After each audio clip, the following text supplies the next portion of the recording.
የኮንስትራክሽን ዘርፉ አጠቃላይ እድገት በሀገራት የኢኮኖሚ አጠቃላይ እድገት ላይ የሚያበረክተው አስተዋጽኦ ጉልህ ነው።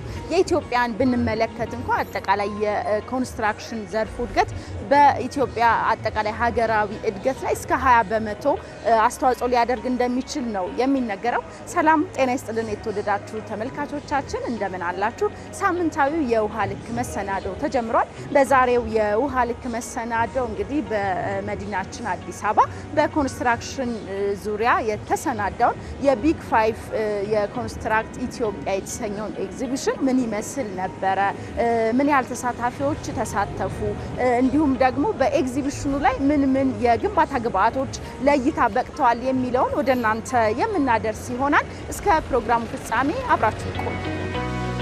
ሰላም እንዴት ነሽ? አለው ሰላም ነው። ደህና እግዚአብሔር አለው። እንተዋወቅስ? እሺ ሳምሶን እባላለሁ።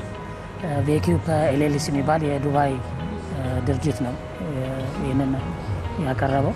ኤግዚቢሽን ላይ ነው የተገናኘ ነው። እናንተ ምን ምርቶችን ነው ይዛችሁ እዚህ ኤግዚቢሽን ላይ ተገኛችሁት? የኮንክሪት ኢኩዊፕመንቶች አሉ እንደ ፓምፖች፣ ሚክሰሮች፣ እንደገና የኮንስትራክሽን ማሽነሪዎች እና የፎርክ ሊፍቶች እዚህን ይዘን ቀርበናል። እስኪ እዚህ የቢግ 5 ኮንስትራክት ኢትዮጵያ ኤግዚቢሽን ላይ ለስንተኛ ጊዜ ነው ተሳታፊ ሆናችሁት? እኛ ከመጀመሪያ ጀምሮ አሁን ሶስተኛ ጊዜያችን። እስኪ ይሄ ኤግዚቢሽን ምርቶቻችሁን በማስተዋወቅ ረገድ ከዛም ባሻገር ደግሞ ከሌሎች ድርጅቶች ጋር ትስስርን በመፍጠር ረገድ የፈጠረላችሁ እድል ምንድነው? ያገኛችሁ ጥቅም ምንድነው የሚለውን እናንሳ። እንግዲህ በዚህ ኤግዚቢሽን ደንበኞች ያገኘናል። ከመጀመሪያው ጀምሮ ደንበኞች ያገኘን ያለ ነው። አሁንም እንግዲህ ያንን እየጠበቅን ያለ ነው። ሌላ እንግዲህ ከሌሎች ድርጅቶች ጋርም ትስስር ይፈጥራል። እርስ በርስ የመተዋወቅና የመነጋገር እድል ይፈጥራል። እንደው አጠቃላይ የኮንስትራክሽን ዘርፉ እንዲያድግስ የሚኖረው ጥቅም ምንድነው? እንግዲህ ማሽነሪ ኢምፖርታንት ነው ለኮንስትራክሽን እድገት። ስለዚህ እንግዲህ እኛም ቆርጠን እንግዲህ ገብተንበታል። እንግዲህ ከጊዜ በኋላ እንግዲህ የተሻለ ነገር ይገኛል ብለን እንገምታለን። እዚህና ውጭ ላይ የምትሸጡበት ዋጋ ተመሳሳይ ነው? እንግዲህ ያው ዋጋው አንድ አይነት ነው። ለአፍሪካ ማርኬት ያለው ዋጋ አንድ አይነት ነው። ያው እዚህ ሀገር ደግሞ ሲገባ የኢምፖርት ኮስቶች የታክስ ምናምን እንደዚህ ይኖራሉ። እሱ ሲጨመር እንጂ ዋጋው አንድ ነው። እስኪ ምን ያህል አሁን እዚህ ኤግዚቢሽን ላይ ምን ያህል ምርቱን ፈላጊዎች ወይም ደግሞ ጎብኚዎች አናግረዋችኋል ወይም ደግሞ ምርቶቻችሁን እንደሚፈልጉ ነግረዋችኋል? እንግዲህ ትላንትና ራሷን ከአንድ 50 ከስተመሮች ጎብኝተውናል በግምት ነው የምነግርሽ። ስለዚህ ጥሩ ፕሮስፔክት አለ ማለት ነው። እሺ መልካም፣ እናመሰግናለን።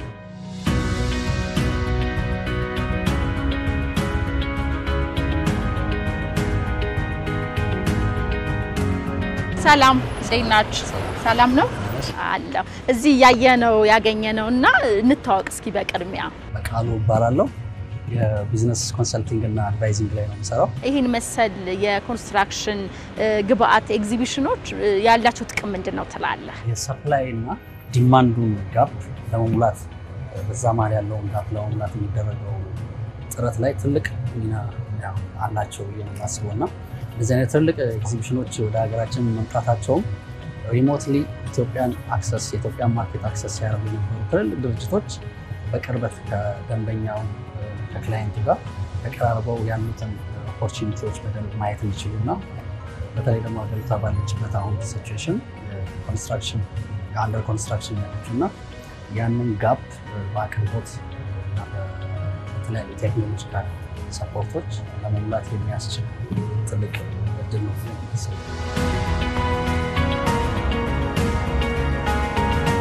እናመሰግናለን። እንተዋወቅ እስኪ በቅድሚያ። እሺ ሃይማኖት ተስፋ ይባላለሁ፣ የኢቲኤል ኢቨንት ሲኢኦ። እስኪ የቢግ 5 ኮንስትራክት ኢትዮጵያ ኤግዚቢሽን ተካሂዷል። ይህ ኤግዚቢሽን መቼ ነው የተጀመረው? ከኢትዮጵያ ውጪ ሌሎች ሀገራት ላይ የትኞቹ ሀገራት ላይ ነው ሲካሄድ የነበረው የሚለውን እናንሳ በቅድሚያ። እሺ ቢግ 5 የሚለው ብራንድ ከተጀመረ ኦልሞስት ወደ 45ኛ ዓመቱ ላይ ደርሷል።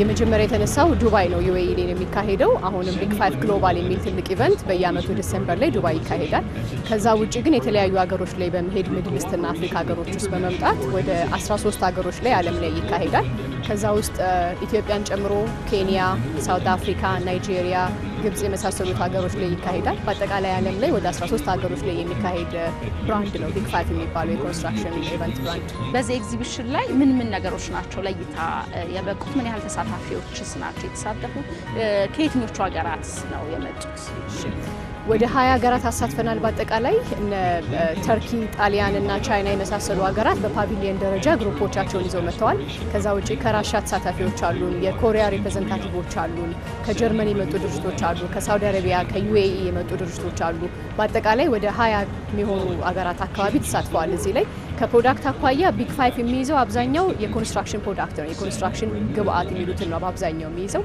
ጄኔሬተሮች አሉ ማሽነሪዎች አሉ እዚህ እንደምታያቸው የሴራሚክ የባዝሩም እቃዎች መገልገያዎች አሉ ሲሊንግ ፕሮዳክቶች አሉ ኬብል ላይ የሚሰሩ ድርጅቶች አሉ ሪባር ላይ የሚሰሩ ድርጅቶች አሉ ምናልባት በዚህኛው አመት ኢትዮጵያ አሁን ሲዘጋጅ ለሶስተኛ ጊዜ ነው የምናዘጋጀው 2023 ላይ ነበረ የመጀመሪያው ፕሮግራም ያደረግነው የነበረው የዚህኛው አመት ትንሽ ለየት የሚያደርገው ከጎኑ ሁለተኛ ኤግዚቢሽን ጨምረናል የኢስት አፍሪካ ኢንፍራስትራክቸር እና ዋተር ሾው የሚል ይሄንን ቀስ በቀስ በማሳደግ ራሱን የቻለ ትልቅ ኤግዚቢሽን ለማድረግ ነው እቅዳችን ይሄን ያደረግንበት ምክንያት ምንድነው ኮንስትራክሽን ብቻውን ግብአት በማቅረብ ብቻውን ሊሄድ አይችልም ኢንፍራስትራክቸር ነው በትልቁ ከቨር የሚያደርገውና እንደምታዩ ደግሞ ሀገራችን በኮሪደር ልማት በሃውሲንግ በመንገድ ኢንፍራስትራክቸር በጣም ብዙ ስራዎች እየተሰሩ ነው ያሉት ስለዚህ ማሽነሪ ላይ የሚሰሩ የውሃ ቁፋሮ ላይ የሚሰሩ ኢሪጌሽን ላይ የሚሰሩ ድርጅቶች ፓይፒንግ የሚያቀርቡ ድርጅቶች ኢትዮ ቴሌኮምን ጨምሮ ኮሙኒኬሽን ላይ ፓወር ላይ ኤሌክትሪክ የሚሰሩ ድርጅቶች ደግሞ የተሳተፉት ኢንፍራስትራክቸር ኤሪያውን በመወከል ነው ማለት ነው እስኪ የዚህ ኤግዚቢሽን መካሄድ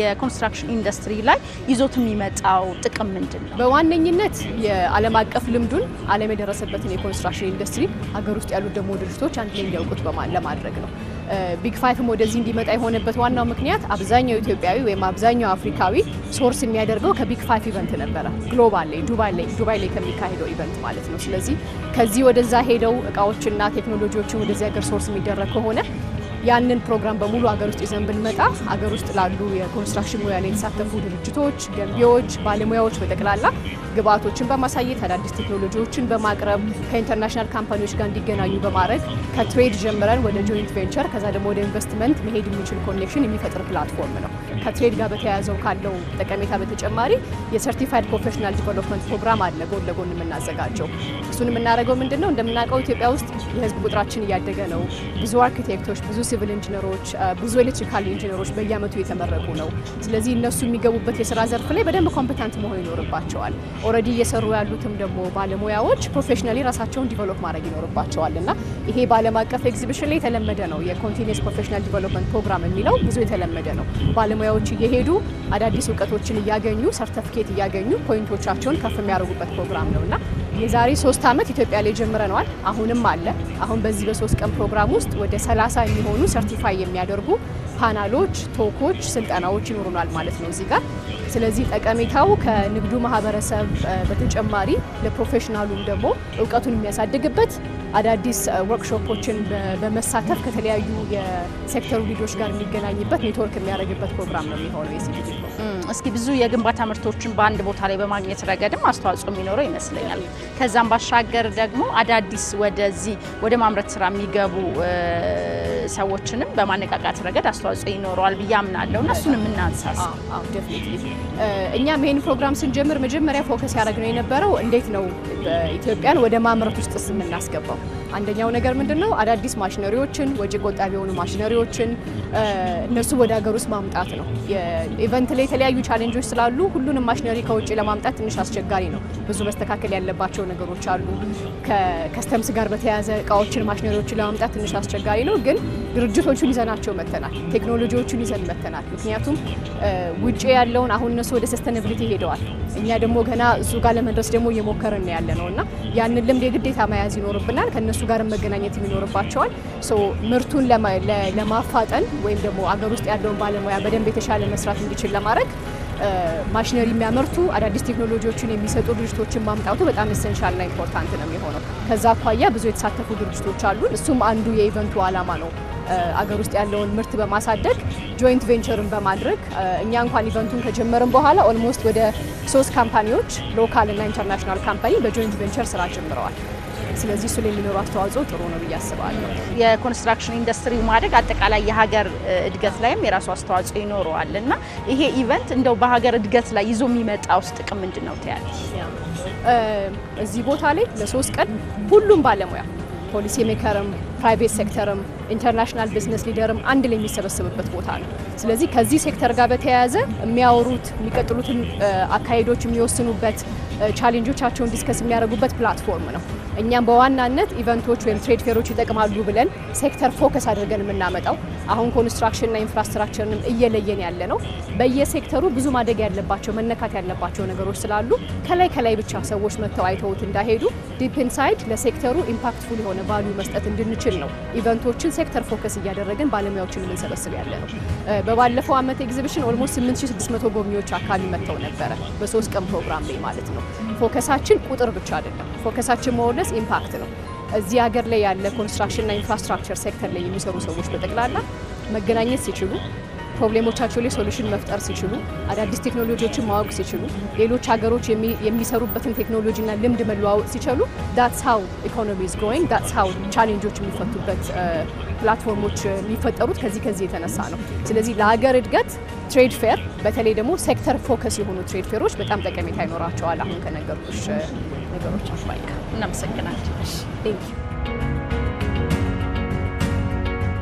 ተመልካቾቻችን የውሃ ልክ መሰናዷችን አሁንም እንደቀጠለ ነው። በዚህ በቢግ 5 ኮንስትራክት ኢትዮጵያ የኮንስትራክሽን ኤግዚቢሽን ላይ ተገኝተን አሁንም ወደ እናንተ መሰናዶን ማድረሳችንን ቀጥለናል። ወደ ውስጥ ደግሞ ገባ ብለን ውስጥ ምን አይነት ምርቶች አሉ፣ ምን አይነት የኮንስትራክሽን ግብአቶች አሉ የሚለውን ከሸማቾች እንዲሁም ደግሞ ከኤግዚቢሽኑ አቅራቢዎች ጋር ቆይታ የምናደርግ ይሆናል። አብራችሁ ቆዩ።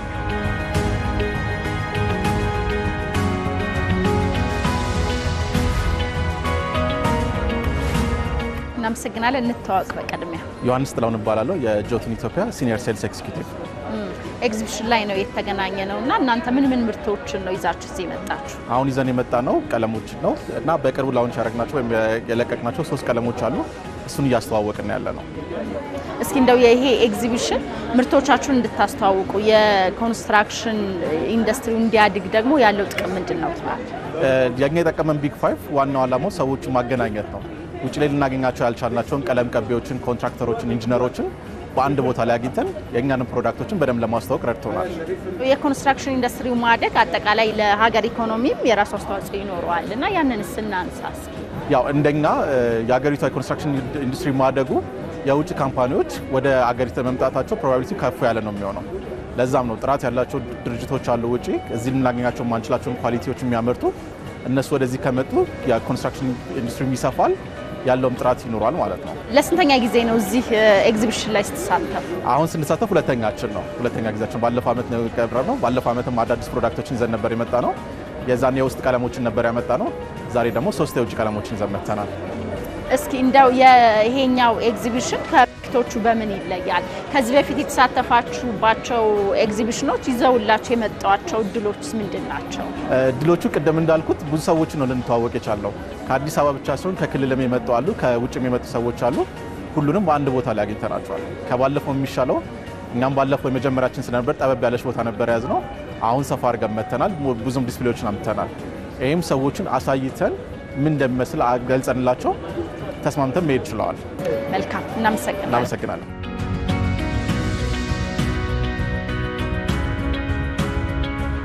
እናመሰግናለን። እንተዋወቅ እስኪ በቅድሚያ። ዮሐንስ ካሳ እባላለሁ። አርኪቴክት እና የሪል ስቴት ስራ ላይ ደግሞ ተሰማርተናል። የአርኪ ዲዛይን እና ኮንሰልታንሲ የሚባል ድርጅት ጀነራል ማናጀር። እዚህ ለምንድን ነው የመጣኸው? ምን የግንባታ ግብአቶችን ለማየት ነው የመጣኸው? እንዳልኩሽ ሙያው ላይ ስላለሁኝ አርኪቴክትም ነኝ፣ ሪል ስቴትም ደግሞ ማልማት ላይ ስላለም ለሁለቱም ይጠቅመኛል ብዬ ያሰብኳቸው ነገሮች ለማየት ነው። የተወሰኑ ገበያ ላይ ያሉት ነገሮች የምናውቃቸው ነገሮች አሉ። አሁን ጁተንን ከዚህ በፊትም አውቃቸዋለሁ፣ ሌሎችንም ደግሞ ማውቃቸዋለሁ እና እንደሚሳተፉ ስለማውቅ ዲቴይል ነገሮች ስለማወቅ ማናውቃቸውም ደግሞ አሁን የውጭ ሀገርም ካምፓኒዎች እንዳሉ አይቻለሁኝ የተወሰኑ። የእነሱ ደግሞ ምን አዳዲስ ቴክኖሎጂ ምን አዲስ ማቴሪያል ይዘው መጥተዋል የሚለውን ለማየት ነው የመጣሁት። ከዚህ በፊት ይሄ ኤግዚቢሽን ተካሂዶ ነበር። ከዚህ በፊት መተታቃለ ምን ያህል ተጠቃሚ ሆንክ? ጥሩ ነገሮችን አግኝተናል። በተለይ አሁን እዚህ ሀገር ብዙ ጊዜ የማናገኛቸው ሜካኒካል ቬንቲሌሽኖች፣ አዳዲስ ቴክኖሎጂዎች እነሱ አይነት ነገሮች የባለፈው ኤግዚቢሽን ላይ አግኝተናቸው ኮንታክት አድርገናቸው ይጠቀምንባቸዋል። ሀገር ውስጥም ሆኖ ደግሞ ኮሚኒኬት ማድረግ ወይም ደግሞ በቀጥታ ማግኘት ያጣናቸውን ሰዎች እዚህ ያገኘናቸዋል። የማናቃቸውንም ሰዎች ደግሞ የማናቃቸውን ካምፓኒዎች ደግሞ እዚህም ያገኘናቸዋል። ስለዚህ ብዙ ይጠቅሙናል ብዬ አስባለሁ። እንደው አጠቃላይ የኮንስትራክሽን ኢንዱስትሪው ላይ የሚኖረው ጥቅም ምንድን ነው? እንደው ሸማቹንና አቅራቢውን በማገናኘት ረገድስ ይሄ ኤግዚቢሽን ምን ጥቅም አለው ብለህ ታስባለህ? በጣም ጠቃሚ ነው ብዬ አስባለሁ። አንደኛ ቢዝነስ ከቢዝነስ ጋር አሁን የኛ ካምፓኒ ከሌሎች ካምፓኒዎች ጋር እንዳማካሪ ብዙ የምንፈልጋቸው እቃዎች አሉ። ቴክኒካሊ ቀድመን እኛ አውቀን ወደ ኮንስትራክሽን የሚገቡ እቃዎች ስላሉ እኛ ማወቃችን ብዙ ይጠቅማል። ስለዚህ ቢዝነሱን ከቢዝነስ ጋር ማገናኘት፣ ከዛ ደግሞ ቀጥታ ካስተመርን ደግሞ ከቢዝነስም ጋር ማገናኘት ደግሞ ኢንዲቪጁዋል ባለሀብቶችም ወይም ደግሞ መኖሪያ ቤት የሚሰራ ሰው አሁን ቀለም ቢፈልግ ምን አይነት ቀለም ልጠቀም የሚለውን እዚህ ቢመጡ ብዙ ነገሮች አንድ ላይ ይተሄዳሉ። ብዙ ካምፓኒዎች አንድ ላይ ይተሄዳሉ። እዚህ ለአማራጭም አንድ ቦታ ብዙ ነገር ማግኘታቸው ይጠቅማቸዋል ብዬ አስባለሁ። ዋናው ግን እኔ የመጣሁበትም ዋናው ዓላማ ካምፓኒዎችን ከኛ ካምፓኒ ጋር ሪሌሽንሺፕ ለመፍጠርና ከዚህ በኋላ ብዙ ነገሮች አብረን ለመስራት እንዲመችል በዚህ ረገድ ከከስተመርም ጋር ከቢዝነሶችም ጋር ስለሚያገናኝ ብዙ ጥቅም አለው ብዬ አስባለሁ። መልካም፣ እናመሰግናለን።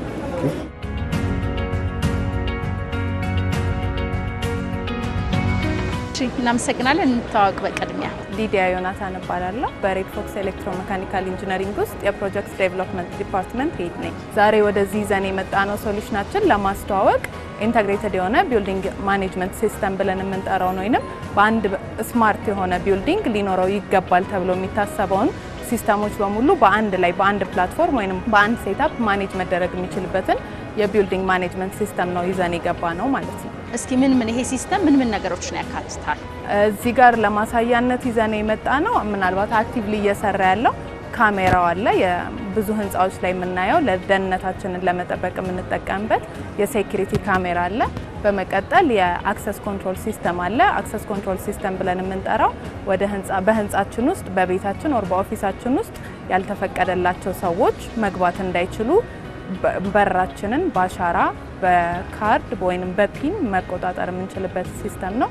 አክሰስ ኮንትሮል ሲስተም ነው። ሌላ በዋነኝነት አደጋ ብለን ከምንጠራቸው መካከል አስጊና አስፈሪ የሆነው የእሳት አደጋ አለ። የእሳት አደጋን መከላከል የሚቻልበት የመጀመሪያ እሳት አደጋ ከመፈጠሩ በፊት እሳትን ዲቴክት አድርገን መቋቋም የምንችልበት የፋየር አላርም ሲስተም አለን። እንዲሁም ደግሞ እሳት ቢፈጠርና አደጋው አንኮንትሮል በሆነ መንገድ ቢፈጠር ደግሞ ፋየር ሰፕሬሽን ያስፈልጋል ወይንም እሳት አደጋውን ማጥፋት ይኖርብናል። እሱን የምናጠፋበትም ሲስተም አለ። እናንተ የሀገር ውስጥ የግንባታ ግብዓት አቅራቢዎች ናችሁ። ይሄ ኤግዚቢሽን ደግሞ ለእናንተ መሰል የሀገር ውስጥ የግንባታ ግብዓት አቅራቢዎች ይዞት የመጣው ድል ምንድነው ትያለሽ? በጣም በሚገርም ሁኔታ ይሄንን ኤግዚቢሽን ያው ሶስተኛ ነው።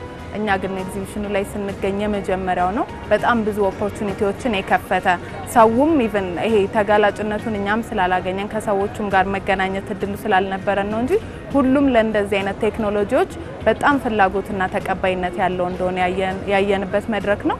በዚህ መድረክም ሰዎች እርስ በርስ ስፔሻሊ ገበያው ላይ ሴክተሩ ላይ ያሉ ሰዎች የኮንስትራክሽን አካላትና ሌሎችም እርስ በርስ ተገናኝተው ቢዝነስ ቱ ቢዝነስ ፓርትነርሺፕ ኢቨን ስታብሊሽ ማድረግ የሚችሉበትን አቅም ስለሚሰጥ በጣም ጥሩ አጋጣሚ ነው ብለን እናስባለን። እናመሰግናለን። እሺ፣ በጣም አመሰግናለሁ።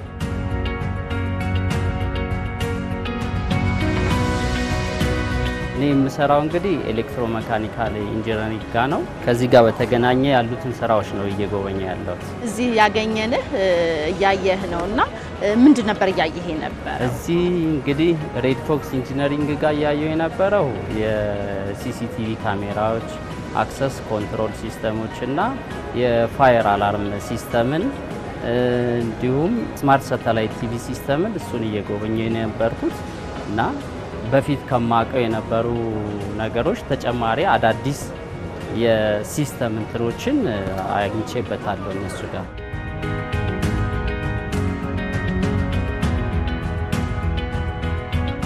Hi, how are you doing? ሰላም፣ እንዴት ነሽ? እዚህ ኤግዚቢሽን ላይ ምን ይዘሽ ነው የቀረብሽው? What do you bring to this exhibition?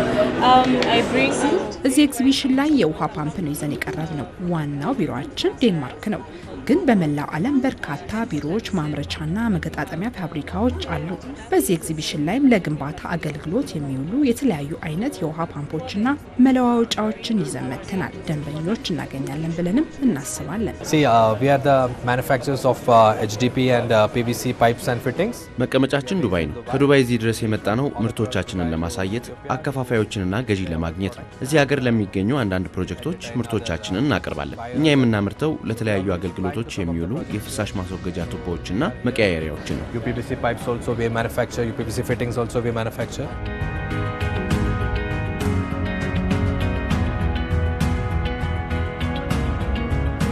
እሺ እናመሰግናለን። እንተዋወቅ እስኪ በቅድሚያ። መስፍን ነገው እባላለሁ። የኢትዮጵያ ኮንስትራክሽን ባለስልጣን ዋና ዳይሬክተር። እስኪ የቢግ 5 ኮንስትራክት ኢትዮጵያ ኤግዚቢሽን ላይ ነው የተገናኘነው። እንደው ስለ ኤግዚቢሽኑ ከማውራታችን በፊት አጠቃላይ የግንባታ ኢንዱስትሪው ለአጠቃላይ ለሀገር ኢኮኖሚ እድገት የሚያሳድረው አስተዋጽኦ ምንድነው ከሚለው እንጀምር። እሺ እንግዲህ የኮንስትራክሽን ኢንዱስትሪው በየትኛውም ሀገር ላይ ቀድሞ የሚያድግ ቀድሞ ደግሞ ፊት እየሄደ ሌሎችን ኢኮኖሚ የሚያስችል አስቻይ የሆነ ኢንዱስትሪ ነው። ለምሳሌ ማኑፋክቸሪንግ እንዲኖረን ከተፈለገ መጀመሪያ የኮንስትራክሽን ኢንዱስትሪው ፋሲሊቲዎችና መሰረተ ልማት ፕሮቫይድ የሚያደርጉ ነው። ከዛ በኋላ መተው በዛ መደላድል ላይ ነው የሚሰሩትና እርሻም ቢሆን አሁን የተለመደው የትራዲሽናል ካልሆነ በስተቀር ኮንስትራክሽን ኢንዱስትሪው ነው የሚመጣው። የኢሪጌሽን ፋሲሊቲዎች ዳሞችን አመቻችቶ ለእርሻው የሚሰጠው ኮንስትራክሽን ኢንዱስትሪ ነው። የሶሻል ሰርቪስንም ብናይ ሆስፒታሎች፣ ትምህርት ቤቶች እንደገና ደግሞ የማህበረሰብ ወርሺፕ የሚያደርጉበትን የትኛውን ፋሲሊቲ የሚሰጠው የኮንስትራክሽን ኢንዱስትሪው ነው። ስለዚህ ቀደም ከሌሎቹ የኢኮኖሚ ዘርፍ ፊት እየሄደ የሚያመቻችና የነሱን መልካም ኦፕሬሽን ሁኔታዎችን የሚያበጅ ኢንዱስትሪ ነው። በሌላ በኩል ደግሞ ለኢኮኖሚው አሁን ለምሳሌ በብሔራዊ ባንክና በመንግስት ሪፖርት እንዲሁም ደግሞ በወርልድ ባንክም ሪፖርት መሰረት ኮንስትራክሽን ኢንዱስትሪው ከ20 እስከ 21 አካባቢ ኮንትሪቢዩት አድርጓል አሁን ለኢኮኖሚ እድገት ማለት ነው። በሌላ በኩል ደግሞ ከእርሻው ቀጥሎ ከፍተኛ የሰው ኃይል የሚቀጥር የስራ ዕድል የሚፈጥር ኢንዱስትሪ ነው። ያረጁ ከተሞቻችንን ደግሞ አሁን የተሻለ አዲስ አበባ እንዴት እየቀየረ እንዳለ ማለት ነው። ስለዚህ ኮንስትራክሽን ኢንዱስትሪው ለየትኛውም ማህበራዊ ዋስትናም ይሁን ለማህበራዊ እድገት ወሳኝ የሆነ ሴክተር ነው ማለት ነው። እንደው ወደ ኢትዮጵያ ልመጣ ነበረ። የአጠቃላይ የኮንስትራክሽን ኢንዱስትሪ በኢትዮጵያ ያለው የኢትዮጵያን ኢኮኖሚ በማነቃቃት ረገድስ ያለው አስተዋጽኦ ምንድነው የሚለው ደግሞ እናንሳ። ኢኮኖሚውን ለማነቃቃት ለምሳሌ ከዛሬ 15 ዓመት እና 20 ዓመት በፊት የቤቶች ልማት ሲጀመር ነው ቡም ማድረግ የጀመረው። የኢንፍራስትራክቸር ኢንቨስትመንት የመንግስት ሲጨምር ነው ኢኮኖሚው በጣም ቡም ማድረግ የጀመረው። ኢቭን እርሻው ከዛ በኋላ ነው እድገቱም እየጨመረ የመጣውና ኮንስትራክሽን ኢንዱስትሪው የአንድን ሀገር የኢኮኖሚ ለማነቃቃት ምንም ተኪ የሌለው ሚና አለው። እስኪ አሁን የኮንስትራክሽን ኢንዱስትሪውን በማነቃቃት ረገድ ደግሞ ይህንን መሰለ ኤግዚቢሽኖች ያላቸው አስተዋጽኦ ትልቅ ይመስለኛል። እናንሳሲ ቢዝነስ ስለሆነ ኮንስትራክሽን ኢንዱስትሪው ቢዝነስ ደግሞ ማርኬቲንጉ የሚሰራው አንዱ በኤግዚቢሽን ነው እና ኤግዚቢሽን ከፍተኛ ኢምፓክት አለው። እንደገና ደግሞ ኤግዚቢሽን ሲባልም ደግሞ በወርልድ ዋይድ በጣም ታዋቂ የሆነ ካምፓኒ ነው እና ኢቨንት ኦርጋናይዘር ነው እያካሄደ ያለው ያን ቢግ 5 የሚባለው ለሀገራችን ባለሳሳት አሁን 3ኛ ጊዜ ነው። ኢምፓክቱ በጣም ትልቅ ነው። ለምሳሌ ዞር ብለን ስናይ የመጀመሪያው ኤግዚቢሽን ላይ ተሳታፊ የነበሩት ካምፓኒያቸውን እዚህ ሀገር አድርገው በአምራች ሆነው ነው የመጡት። ባለፈው ኤግዚቢተር ነበሩ፣ ዘንድሮ ደግሞ አምራች ሆነው መጥተዋል ማለት ነው። ስለዚህ ኢምፓክቱ ይታያል ማለት ነው። ሌላው ደግሞ ኔትወርኪንግ ይፈጠራል። አሁን ሎካል አምራቹና የውጭ አምራች ኔትወርኪንግ የሚፈጥሩበት መድረክ ነው። ሌላው ደግሞ መረጃና የተለያዩ የሴክተሩ ኢኖቬሽን ዲስፕሌይ የሚደረግበት ስለሆነ ትልቅ መድረክ ነው። ኢንዱስትሪውን ያነቃቃል። እስኪ እንደው ይሄ ኤግዚቢሽን ለ3 ቀን ነው የተካሄደውና ምንድነው የሚጠበቀው በኮንስትራክሽን ኢንዱስትሪው መነቃቃት ላይ የሚፈጥረው ተጽዕኖ ወይም ደግሞ ይዞት የሚመጣው ውጤት ምንድነው? ምን ይጠበቃል? ትልቁ ውጤት ይዞት የሚመጣው አሁን ለምሳሌ የ3D ፕሪንቲንግ ከዚህ በፊት አልቀረበም። አንድ ቴክኖሎጂ 3D ፕሪንቲንግ አሁን 2 ኩባንያዎች ይዘው መጥተዋል። ይሄ ማለት አንደኛ የኢንዱስትሪው ከትራዲሽናል ወደ ሞደርን ኮንስትራክሽን ትራንስፈር እያደረገ መሆኑን መንገድ ላይ መሆኑን ያሳያል። ስለዚህ የኢንዱስትሪውን ትራንስፎርሜሽን ያፋጥናል። አንድ ኢምፓክት ይሄ ነው። ሁለተኛ ደግሞ አሁን በተለይ መንግስት በወሰዳቸው የህግና የኢኮኖሚክ ሪፎርም ምቹ ሁኔታ ስለተፈጠረ እዚህ ኢንቨስት እናደርጋለን የሚሉ ብዙ ከ15 ከ20 ኩባንያ በላይ አጋጥመውኛል እና እነሱ እዚህ ኢንቨስት ያደርጋሉ። በህግና በፋይናንሻል ኮንስትሬንት ምክንያት ኢትዮጵያ ውስጥ ኢንቨስት ሊያደርጉ መጥተው አልቻሉም ነበር። አሁን ግን ያ ተፈቶላቸዋል። ስለዚህ እዚህ አምራች ይሆናሉ። እዚህ አምራች ሲሆኑ ደብል አድቫንቴጅ ይኖረናል። የሀገር ውስጥ አምራቾችንስ በማነቃቃት ረገድ የእውቀት ሽግግር በማግኘት ረገድስ የሚኖረው ሚና ከብዙ አንጻር ማየት ይቻላል። የሀገር ውስጦቹ ውድድር ያው ሲቪር ይሆናል። ውድድር ካለ ደግሞ ፈጠራ ይኖራል፣ ፐርፎርማንስ ይጨምራል፣ እንዳይተኙ ያደርጋቸዋል። ይሄ ትልቁ አድቫንቴጅ ነው እንደ ሀገር። ያ ብቻ ሳይሆን ይሄ ውድድር ቴክኖሎጂ ይፈልጋል። ቴክኖሎጂ እንደገና ደግሞ ተቀብሎት ስራ ላይ የሚያውል የሰው ኃይል ይፈልጋል። ይሄም የሰው ኃይል ቴክኖሎጂውን ያገኛል፣ ነገ ደግሞ ሌላ ኢንቨስተር ይፈጥራል። ሌላው ደግሞ ፕሮዳክቲቪቲም ስለሚጨምር ቴክኖሎጂና ውድድር ሲኖር ፕሮዳክቲቪቲ ይጨምራል። በተለይ ለዲማንድ ሳይዱ ሳቲስፋክሽኑን ያሳድጋል ማለት ነው። ስለዚህ አጠቃላይ የቴክኖሎጂ እድገት ያመጣል፣ የፕሮዳክቲቪቲ እድገት ያመጣል። ይሄ ሲደመር ደግሞ ኢኮኖሚውን ቡም ያደርጋል ማለት ነው። እሺ፣ መልካም ለሰጡ ማብራሪያ ከልብ እኔም አመሰግናለሁ።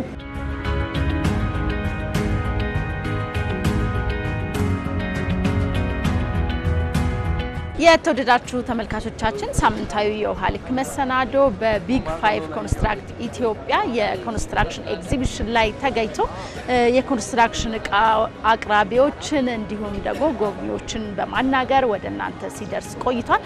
ሳምንት በሌላ የውሃ ልክ መሰናዶ እስከምንገናኝ ድረስ እስከሚቀጥለው ሳምንት ቸርን ሰንብቱ።